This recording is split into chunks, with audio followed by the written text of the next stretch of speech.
Stacey Murphy here, and if you are somebody interested in business innovation and creating something that's never been done before, then the number one thing you're probably focused on is creativity. After all, you are creating something new that's never been done before, so you've got to get creative. If you look at all of the disruptors in the world, they're not doing things like anybody else. They're doing things totally differently. Not only are the products that they're creating totally different, but the way in which they're creating them is different. The way they're building teams, the way they're talking to investors, it's always shifting for the people who are really innovators and visionaries and change makers. So if you look historically at creativity and what is creativity and where does it come from, what's really interesting is that the quintessential, I would say, quintessential piece of creativity is daydreaming. And this is something that I remember as a kid. I would always be daydreaming about these regenerative. In the 1970s, I was a free range kid, and the doors would open in the morning, and I would run outside and play all day. And then at a certain point, the window would open, and I could hear the window crack open, and my mom would yell, and I knew dinner's ready, right? So I would hear the crack of the window and know it's time to go home. And so back in those days, I remember sitting around in class, daydreaming, kind of staring out the window, thinking, man, adults are dumb. The world could be so much better if only we had these villages where everybody was, involved in playing in nature, and I had all these daydreams.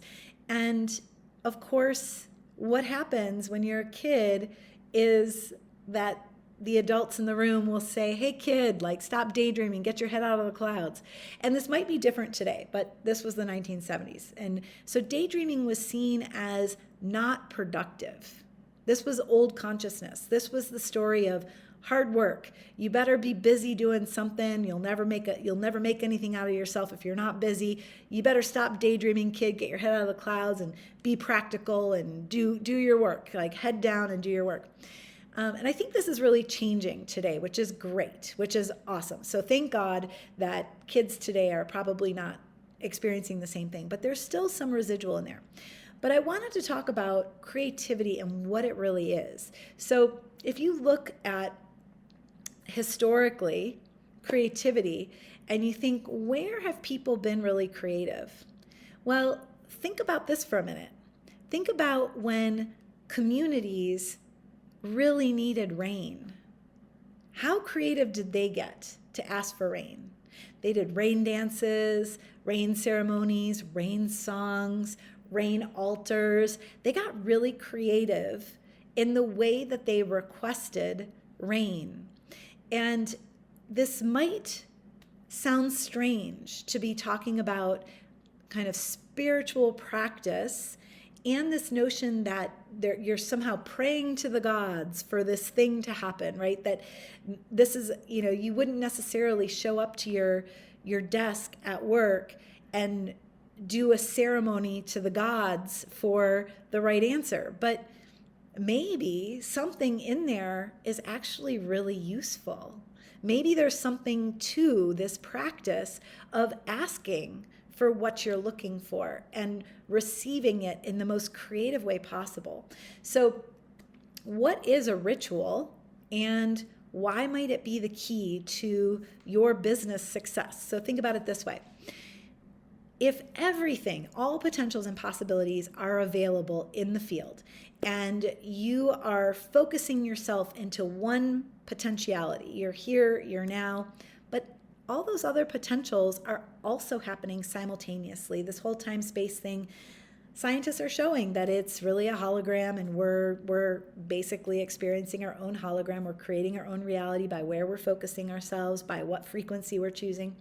So if we're basically observing by basically choosing a frequency that we want to be on, and then the reality fills in around us like a hologram.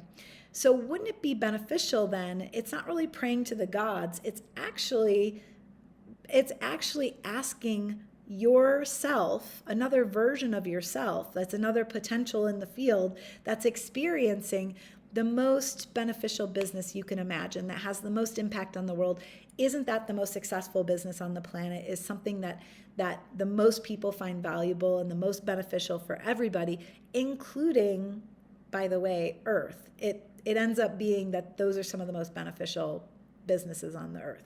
So wouldn't it be interesting to set yourself up with a creative altar, and call it whatever you like, but it's some kind of creative outlet. So what's your favorite way to create? Do you like to dance? Do you like to draw? Do you like to sing?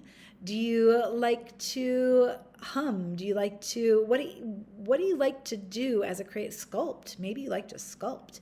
Do you like to speak? What is it that feels fun to you as a mode of creativity?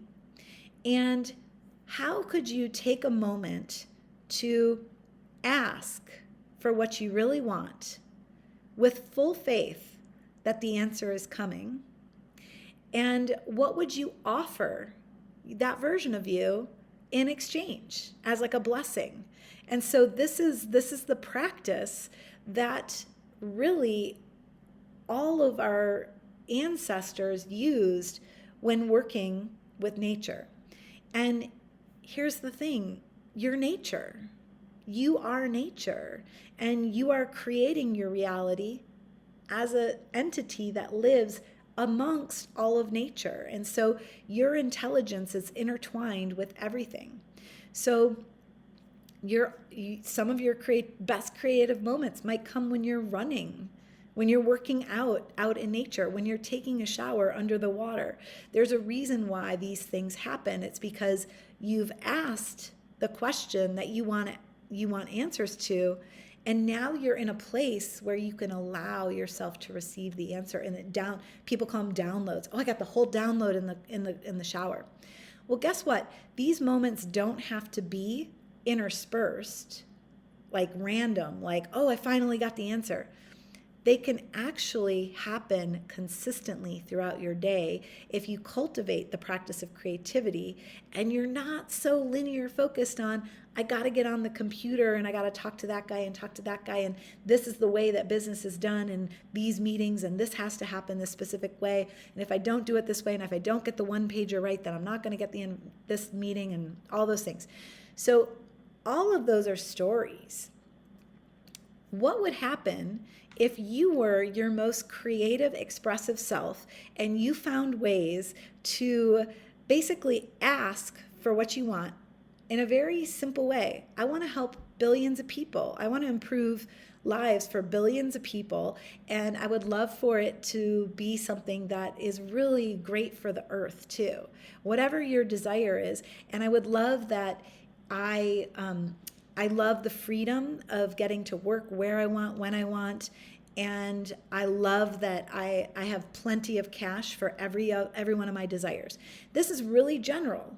Anybody could set that intention and that question and say, what is my highest potential for that in the quantum field? And then basically do something creative as an offering. Maybe there's a dance that comes to mind. Maybe there's a song that comes to mind.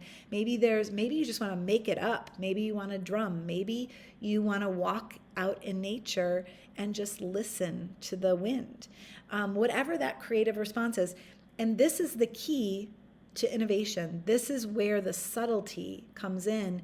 Those voices, those downloads, they can be very consistent. So I have a set of practices that's over 100 different practices for integrating throughout your day, how to stay in the creative moment, in the creative spark, so that you're getting those intuitive hits all the time, those downloads. It's not just one big brrr, and then you're like, whoa, nothing. It's consistent. And you start to build confidence that you can receive these creative moments at any time, that any question that you have that you want answered, you can receive the answer that's going to be most beneficial for you and your business in that moment. So this is what I help teach people, and I would love to see you in a quantum leap with me. So I do Quantum Leap 101. I also have a Quantum Leap incubator for businesses specifically who are in startup mode, because that little seed of an idea, how do you generate enough creativity around that so that it really starts to grow on its own? You don't have to run after it and chase it and hunt it down and kill it. You can actually allow it to grow, and with your creativity and with your intuition. So I hope that opened up your perspective of what's possible. And if you have questions about quantum entanglement, quantum perspective in business, go ahead and post your question here in the comments so I can make more videos and help more people. Thank you. I love you.